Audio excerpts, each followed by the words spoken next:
우리가 요한계시록을 읽으면서 갖게 되는 큰 오해가 몇 가지 있습니다. 그 처음은 무엇인가 하면 이 요한계시록, 계시록의 말씀을 앞으로 있을, 미래에 있을 심판의 책으로만 생각하고 그것을 막연하게 두려워하는 그런 경향이 있다는 것입니다. 또 하나는 이 계시록은 비밀을 많이 담고 있는 책이기 때문에 우리가 해석하는 것이 어려울 것이라 생각하고 이제 읽기를 포기하는 그런 경향이 있다는 것입니다. 그래서 그런지 많은 기독교 이단들이 성도들을 미혹하는 대부분의 본문이 바로 또 이 계시록인 것이 사실이기도 합니다. 그러나 이 요한계시록, 이 계시록의 말씀은 그저 단순히 미래에 될 일을 그저 점치거나 혹은 미래 사건에 대해서 우리로 하여금 두려움을 주기 위한 책이 아니라 하는 것입니다. 사실 이 계시록의 책은 성경의 어떤 책보다도 미래 책이라기보다는 현재를 위한 책이라는 것입니다. 지금을 살아가는 성도들에게 진정한 위로와 격려를 주기 위한 책이 바로 계시록이라 하는 것입니다. 이 계시록이 기록된 큰 목적 중에 하나는 박해와 핍박 중에 있었던 성도들을 격려하고 위로하는 데 있습니다. 이 계시록이 기록될 당시에 로마의 황제였던 네로와 그의 뒤를 이은 그 도미시안 황제 때에는 아주 핍박이 극에 달했습니다. 그래서 그 황제들은 황제를 신으로 숭배하라 하는 그런 명령과 강요를 했습니다. 자연히 그리스도만을 경배 대상으로, 예배 대상으로 삼는 교회들은 큰 박해와 핍박을 받을 수밖에 없었습니다.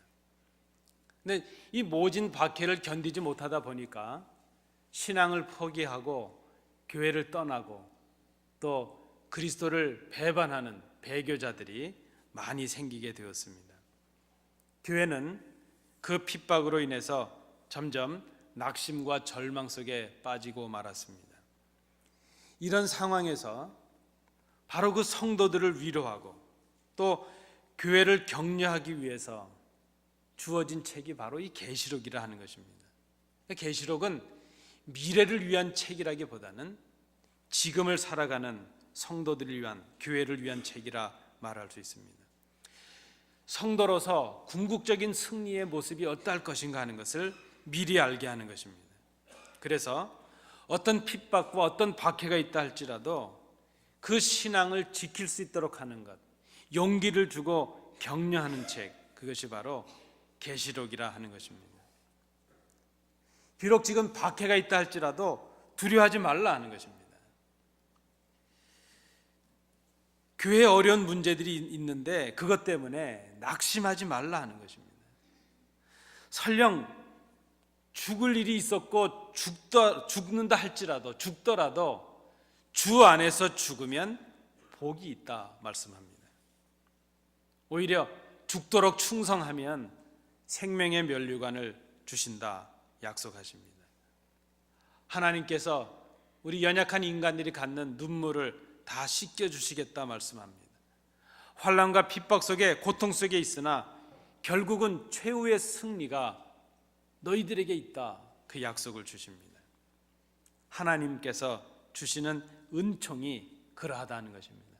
그래서 이 계시록이야말로 은총의 책이요, 위로의 책이요, 소망의 책이라 이렇게 말할 수 있습니다.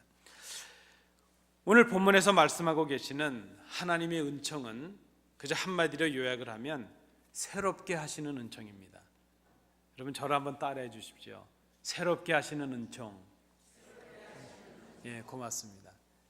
오늘 이 본문에 나타나는 새 하늘과 새 땅, 이것은 새롭게 하시는 은총입니다. 그리스도를 통해서 성도된 우리들, 주의 몸된 이 교회를 새롭게 하신다고 약속합니다. 오늘 이 말씀을 통해서 우리가 새롭게 하신다는 의미가 무엇인가 하는 것을 본문을 통해서 세 가지로 정리를 해봅니다. 첫째는 1절의 말씀을 중심으로 보시면 하나님은 하늘과 땅을 새롭게 하시는 은총을 주신다 말씀하십니다. 오늘 본문에 나타나는 이 새롭게 하신다는 이 말은 전에 있었던 것을 조금 모양을 바꾸는 변형의 의미를 말하는 것이 아닙니다. 오늘 이 본문에 나타나는 새롭게 하신다 하는 이 말은 전혀 다른 것이 되게 하신다는 의미입니다. 질적인 변화가 있게 하신다는 것입니다. 예수 그리스도께서 죽은 자 가운데서 다시 살아나셨습니다. 그로 인해서 우리에게 생명을 주셨는데 새 생명을 주셨습니다. 그것은 전에 우리가 가졌던 죽음의 사망의 권세에서 가졌던 그런 생명과는 다른 것입니다. 전에 있는 것을 조금 개선하고 조금 변형해서 우리에게 주신 것이 아니라 전혀 다른 생명을 주셨습니다. 질적으로 다른 것입니다. 그것은 옛 세상의 옛 죽음으로부터의 새 생명으로의 탄생을 말합니다. 그래서 마치 그것은 사람이 새로 태어난 것 같다, 그래서 거듭난다 하는 의미를 붙였습니다. 전혀 다른 생명, 그래서 전혀 다른 생명을 얻은 우리는 전혀 다른 삶을 살아가게 되었다는 것입니다. 새 생명을 입은 새 존재들이 살아갈 그 땅과 하늘도 새로운 것으로 새롭게 만드셨다는 것입니다. 하늘과 땅을 새롭게 하시는 은총을 우리에게 주십니다.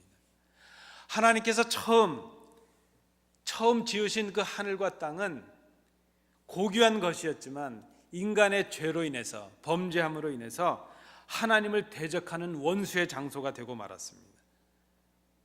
이미 죄를 범함으로 죄악에 빠진 그 인간의 힘으로는 이 죽음과 사망의 권세를 벗어날 수가 없게 되었습니다. 죄악에 빠진 우리 인간이 이 땅을 새롭게 할 수 없다는 것입니다. 그때 하나님께서는 예수 그리스도를 보내시고 그를 죽은 자 가운데서 다시 살리셨습니다. 그때 우리는 새로운 피조물이 되었습니다.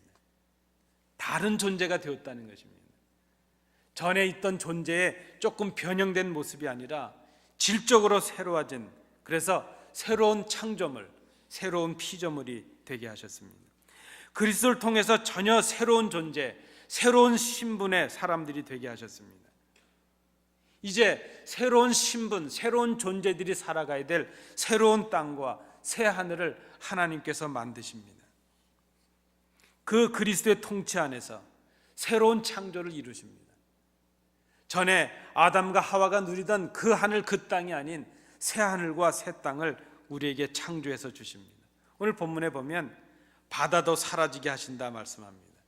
이 바다는 악의 근원지를 상징합니다. 용이 사는 곳입니다. 사탄이 있었던 곳입니다. 사탄의 근거지입니다. 하나님의 백성들을 미혹하고 고통스럽게 하던 곳입니다. 불안하게 하고 위협하고 근심과 그 아픔 속에 살아가게 하던 그 모든 조건들을 하나님께서 다 제거하셨다는 그런 의미가 있습니다. 물론 새로운 피조물로서의 새하늘과 새 땅에서의 완성된 그 삶은 주님께서 오셔서 이 세상을 심판하시는 그 종말의 때에 온전하게 완성이 될 것입니다. 그런데 우리가 이 성경을 잘 보시면 새로운 피조물로서 살아가는 이 새하늘과 새 땅에서의 삶은 단순히 우리가 죽어서 주님이 오셔서 심판하실 그 미래에만 이루어질 것이 아니라는 것입니다. 오늘도 살아계신 하나님께서 우리를 그리스도 안에서 새로운 피조물로 만드시고 하나님께서 선물해 주신 새하늘과 새 땅의 그 영광 가운데 우리를 살아가게 하신다는 그 말씀입니다. 여러분, 하나님의 나라, 하나님의 기쁨, 하나님의 영광이 죽어서만 누리는 것으로 생각해서는 안 된다는 것입니다. 새로운 존재로 창조된 우리는 오늘도 현재에서도 새로운 존재로 새로운 삶을 살아가는 사람들이 되었습니다. 새로운 사명을 가지고 주님의 창조의 사역에 참여하는 사람들이 되었습니다. 그리스도의 생명으로 살아가는 오늘, 그리스도의 새로운 피조물로 살아가는 우리가 바로 새하늘과 새 땅에서 살아가는 새로운 심령들, 새로운 사람들이 되었다는 것입니다. 여러분, 이 일을 하나님께서 하십니다. 우리가 갖는 오해가 있습니다. 사실 우리 한글에서 오해와 이해는 토시 하나를 빼면, 획 하나를 빼면 이해가 되거든요. 그런데 우리는 그 획 하나를 굳이 집어넣어서 이해하면 될 일을 오해하면서 살아가는 일들이 얼마나 많은지 모르겠습니다. 하나님의 진리의 말씀을 우리가 얼마나 많이 오해하고 미혹되고 있는지 모릅니다. 우리가 이 본문을 통해 볼 때 우리가 갖고 있는 오해가 있는데, 그것이 무엇인가 하면 우리가 스스로 무엇인가를 혹은 우리 자신을 새롭게 할 수 있다고 생각하는 것입니다. 그것은 오해입니다. 오늘 본문에 보면 새롭게 하시는 분은 하나님이십니다. 우리는 우리가 무엇인가를 새롭게 할 수 있을 것이라 그렇게 생각을 합니다. 아니, 우리가 스스로를 새롭게 해야 된다고 생각을 하고 살아갑니다. 그런데 여러분, 오해하지 마십시오. 바르게 이해하십시오. 새롭게 하시는 것은 하나님의 창조의 사역입니다. 우리는 새롭게 할 수 있는 능력이 없습니다. 우리는 우리의 심령을 새롭게 할 수도 없습니다. 첨단의 과학은 세포도 만들고 사람도 만들고 뭘 해보려고 노력합니다. 그러나 우리는 결론을 알고 있습니다. 사람은 생명을 창조할 수가 없습니다. 왜 그런가 하면 생명의 주인이 하나님이시기 때문입니다. 우리 인간이 할 수 있는 일이 아닙니다. 우리가 무엇인가를 새롭게 할 수 있을 것이라는 그 생각을 버려야 됩니다. 우리는 할 수 없습니다. 우리가 딛고 있는 이 땅을, 우리의 삶의 조건들을 우리가 아무리 노력해 본들 새롭게 할 수가 없습니다. 여러분, 우리가 우리 마음도 새롭게 할 수 없는데 어떻게 다른 사람들의 마음과 그 심령을 새롭게 할 수 있습니까? 불가능한 일입니다. 새롭게 하시는 분은 오직 하나님이십니다. 하나님은 우리가 우리의 힘과 능력으로 할 수 없는 것들을 새롭게 하셨습니다. 구원도 우리는 우리 스스로 우리를 구원할 수 없는데 하나님께서 그리스도를 보내심으로 우리를 구원해 주신 것입니다. 그것은 은혜요 은총입니다. 진정한 신앙이 무엇일까?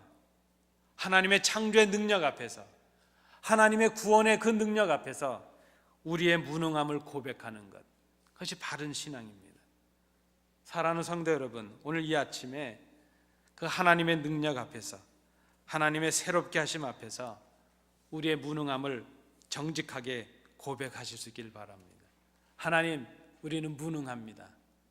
하나님, 우리는 마음으로는 원하지만 우리 자신을 새롭게 할 수 없고, 우리 삶의 환경을 새롭게 할 수 없고, 우리의 심령과 다른 사람들의 마음을 새롭게 할 수 없는 연약한 사람들입니다. 이것을 고백하는 것이 바른 신앙입니다.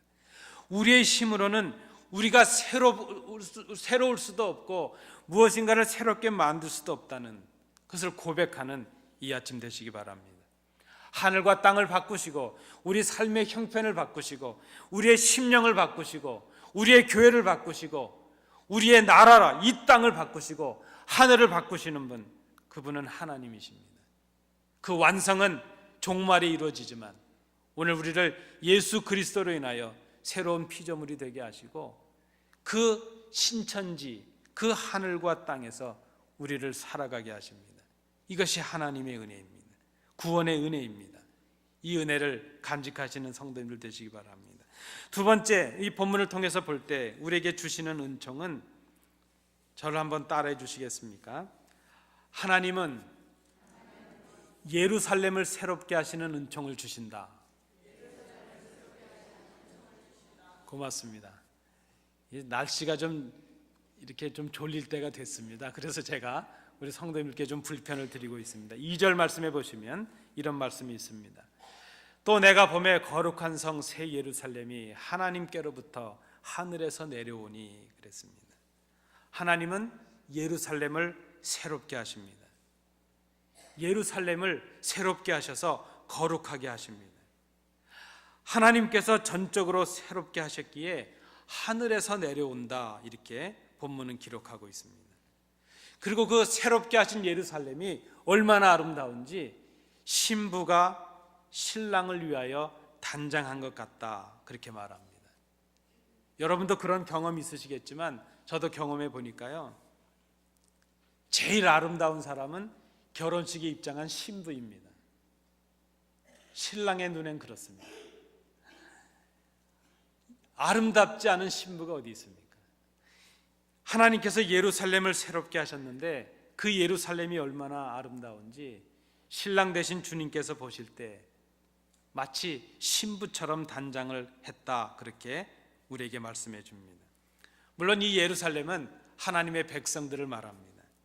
이 땅의 교회를 말하고 이 땅의 성도들을 말합니다. 신랑이신 주님을 위하여 단장한 신부가 바로 교회요, 여러분, 우리 성도들입니다.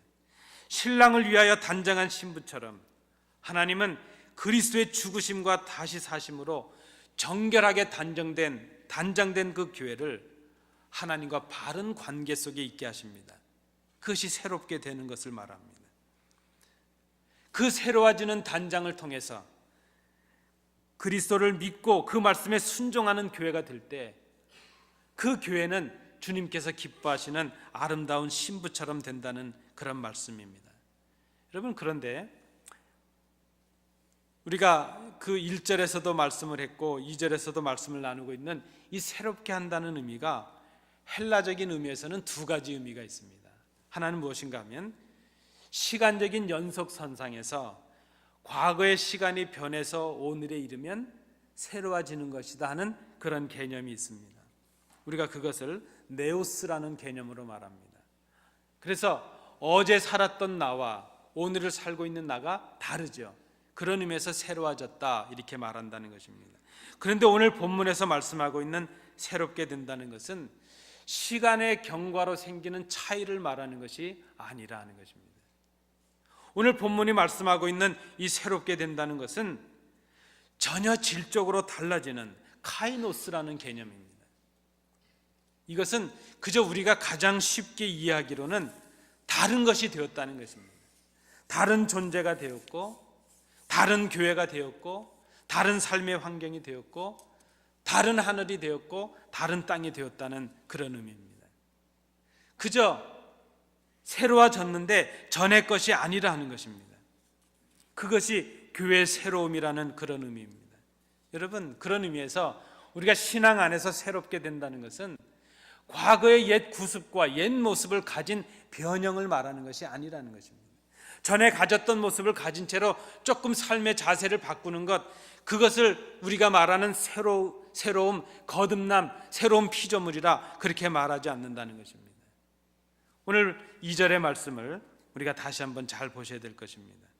교회의 새로움이라고 하는 것, 그것은 이 땅에서의 수고로, 이 땅의 인간의 노력으로 오는 것이 아니라는 것입니다. 새롭게 하시는 분이 하나님이신 것처럼 하나님의 몸된, 그리스도의 몸된, 하나님의 백성된 이 교회가 새로워지는 것, 그것은 이 땅의 제도를 좀 바꾼다고 새로워지는 것이 아니라는 것입니다.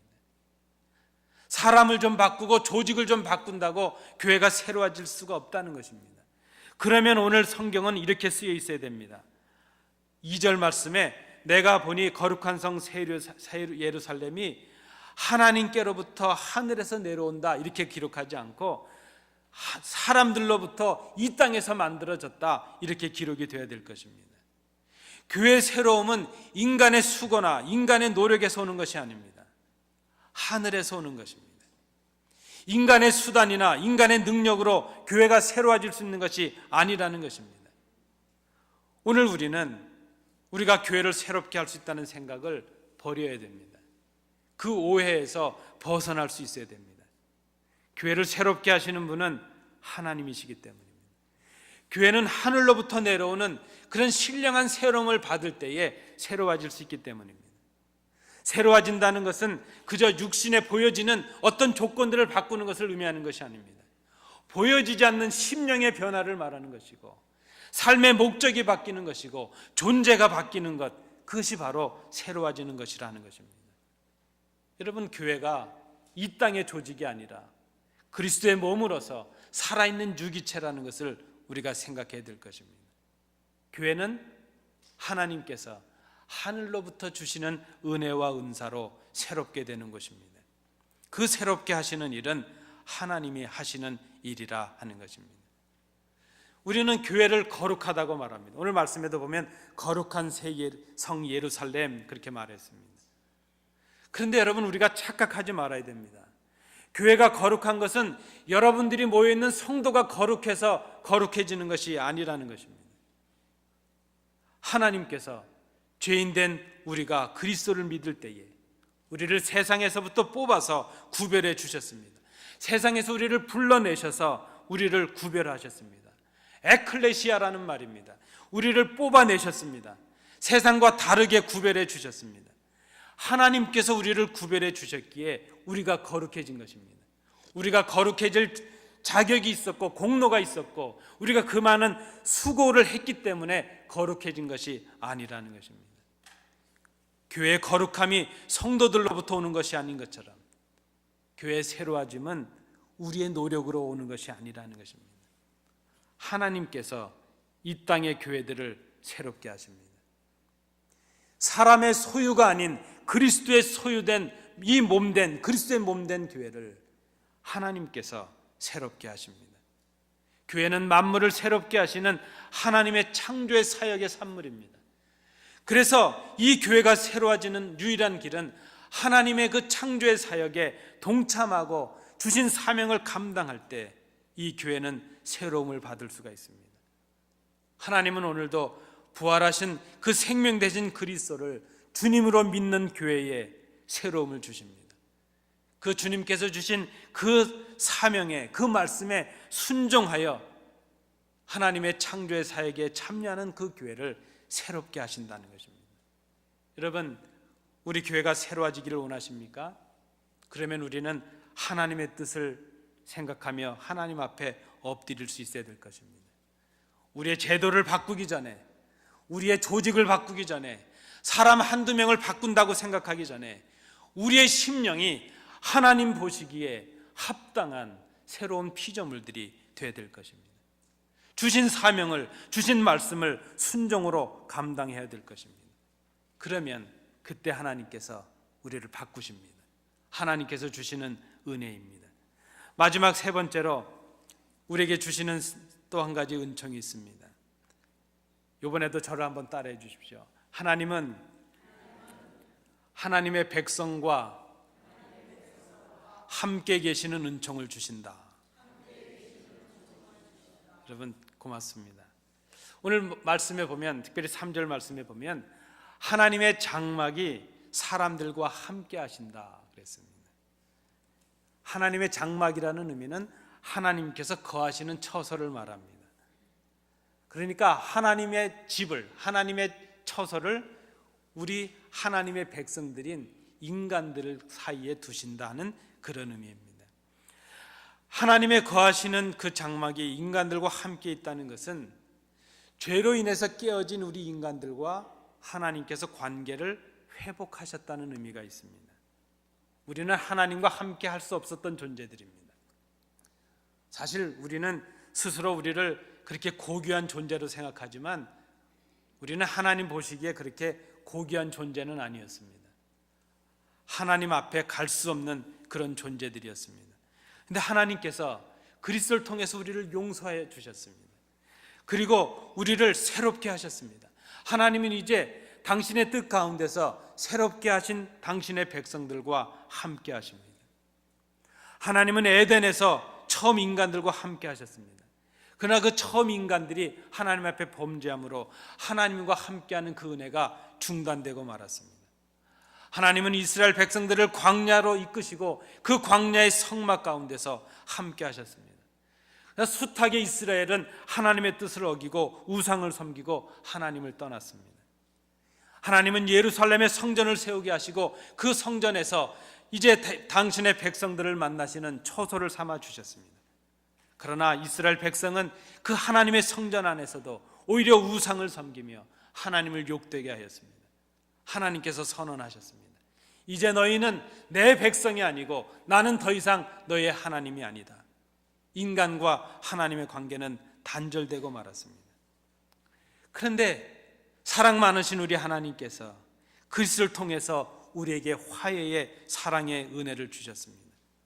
하나님께서 가장 큰 은총으로 우리와 함께 하신다는 증거는 바로 그리스도이십니다.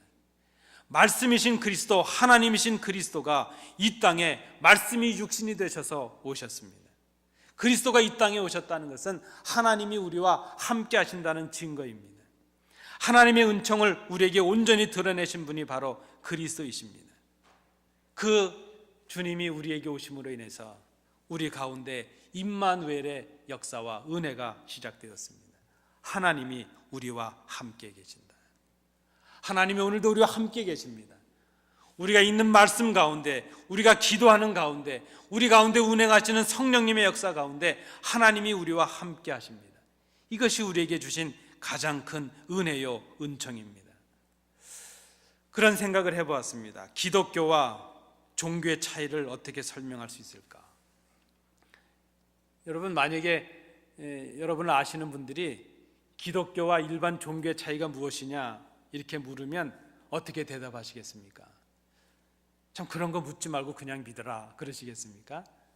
저는 예전에 그 척 스미스 목사님이 5살, 6살 된 아이가 라디오에서 질문하면서 그 상담 시간에 그런 질문을 하는 겁니다. 목사님, 기독교와 우리가 믿는 기독교 신앙과 종교가 어떻게 다른가요? 참 질문은 쉽지만 대답은 어렵지 않겠습니까? 근데 저는 참 그 척 스미스 목사님 돌아가셨지만 참 지혜로운 답을 주셨구나 생각합니다.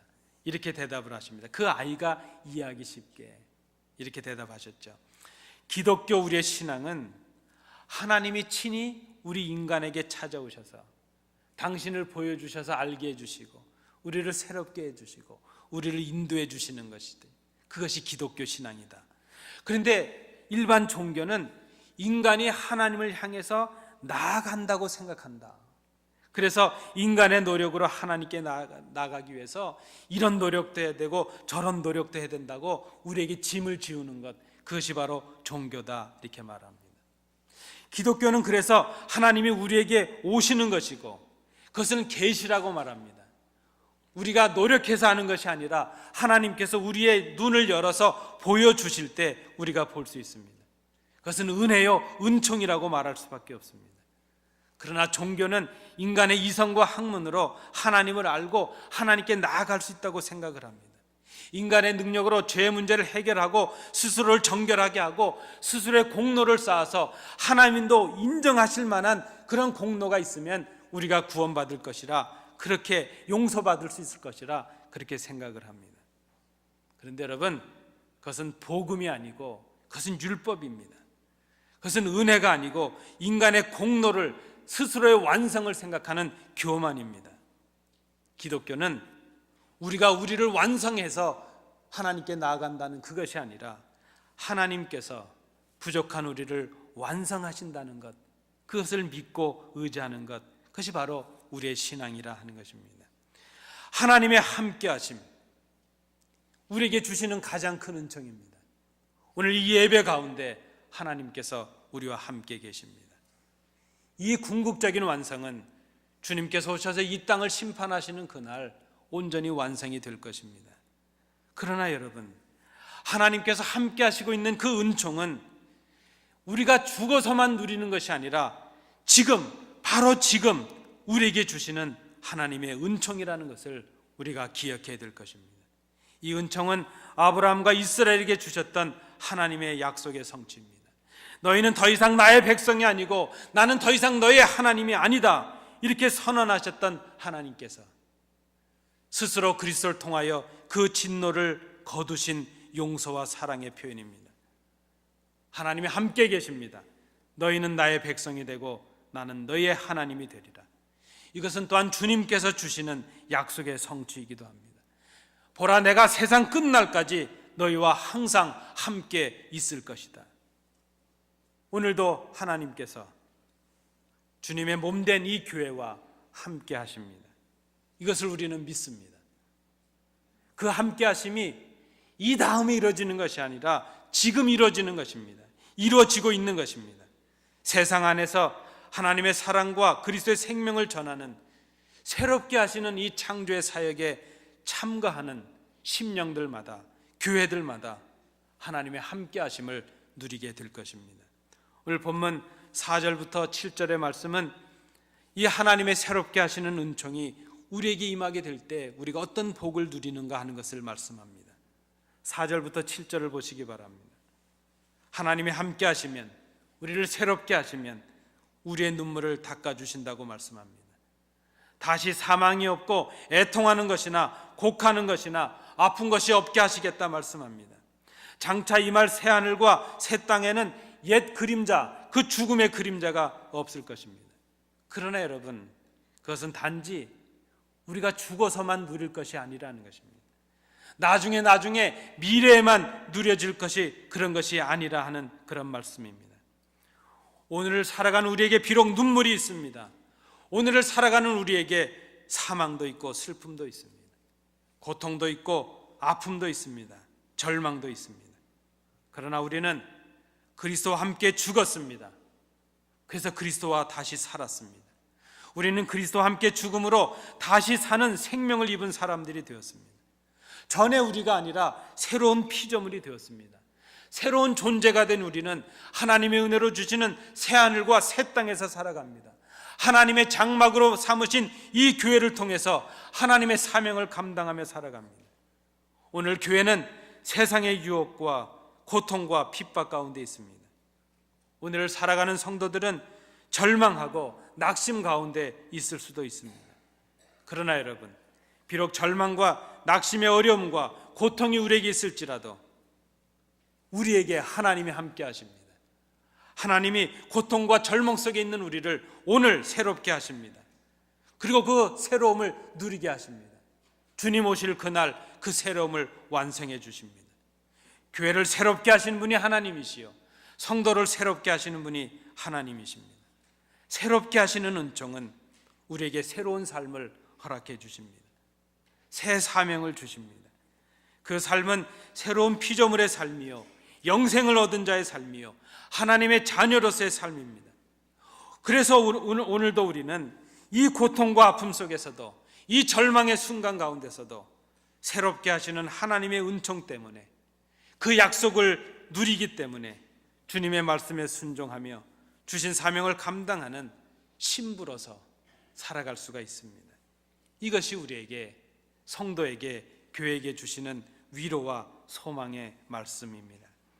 사랑하는 성도 여러분, 오늘 우리는 그리스도의 부활의 능력으로 이 땅의 슬픔을 이기는 기쁨을 소유하게 되었습니다.